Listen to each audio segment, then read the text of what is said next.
यह गोरखपुर वासियों का सौभाग्य है कि महायोगी गुरु गोरक्षनाथ जी ने एक लंबे समय तक गोरखपुर की इस पावन धरा पर अपनी साधना की थी, अपनी साधना से इसे पवित्र किया था और आज भी उनकी पावन साधना स्थली, उनसे जुड़े हुए उस समय के जुड़े हुए उनके वे चिन्ह आज भी यहां पर मौजूद हैं। उस परंपरा में आपने देखा होगा विश्वविद्यालय का कुल गीत की शुरुआत ही वहीं से होती है। तो यह संगोष्ठी भी निश्चित ही इस दिशा में, चाहे वह संतों ऋषि परंपरा का प्रतिनिधित्व करने वाली बने, चाहे वह भारत की भारतेंदु हरिश्चंद्र की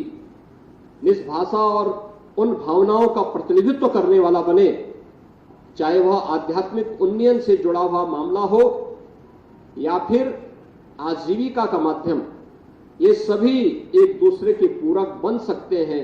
बशर्ते हम भी उनके प्रति उसी पवित्र भावना के साथ आग्रही बने। मैं इस पूरी संगोष्ठी के प्रति अपनी शुभकामनाएं देता हूं, आयोजकों को हृदय से धन्यवाद देता हूं और मुझे पूरा विश्वास है कि इससे जुड़े हुए कुछ व्यवहारिक पक्ष को भी हम प्रभावी ढंग से सामने रखने का कार्य करेंगे, क्योंकि केवल भाषण नहीं बल्कि उसके व्यवहारिक पक्ष को भी हम वहां जहां तहां बिखरे पड़े उन चीजों को भी समेटने का काम कर सकेंगे। कहीं पे चित्रों के माध्यम से हो सकता है, कहीं पे उन सब कार्यों के माध्यम से जो पहले परंपरा का हिस्सा था, आज वह एक प्रकार से लोग उससे अलग हटने का काम कर रहे हैं। उन चीजों को अगर हम जोड़ सकेंगे तो आने वाली पीढ़ी के लिए एक नई प्रेरणा का काम कर सकता है। और मुझे लगता है कि महायोगी गुरु गोरखनाथ शोधपीठ यहां पर कार्य करना तो प्रारंभ की है, लेकिन कार्य करने के साथ ही यह भी हमें सुनिश्चित करना होगा,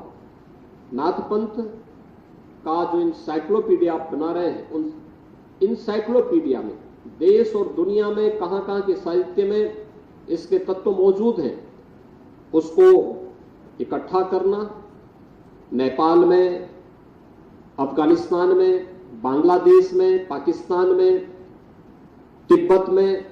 वहां के साहित्य में बहुत कुछ आपको प्राप्त होगा। भारत के अंदर उत्तर से लेकर दक्षिण तक, पूरब से पश्चिम तक पूरा साहित्य हर भाषा का भरा पड़ा है। उसे ला करके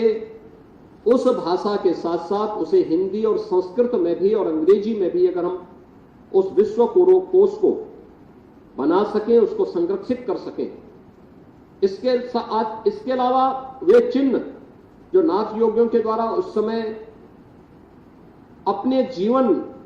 पद्धति का हिस्सा और साधना पद्धति का हिस्सा बनाया जाता था, उसको भी हम कहीं से कलेक्ट कर सकते हैं। पुराने आश्रमों में होंगे, पुराने मठ और मंदिरों में होंगे, नहीं होंगे तो उनकी रिप्लिका हमें तैयार करनी चाहिए, उनके फोटोग्राफ मंगवा करके उसकी रिप्लिका तैयार करके एक म्यूजियम के रूप में भी हम प्रदर्शित कर सकेंगे, तो बहुत सारी चीजें उपयोगी हो सकती हैं।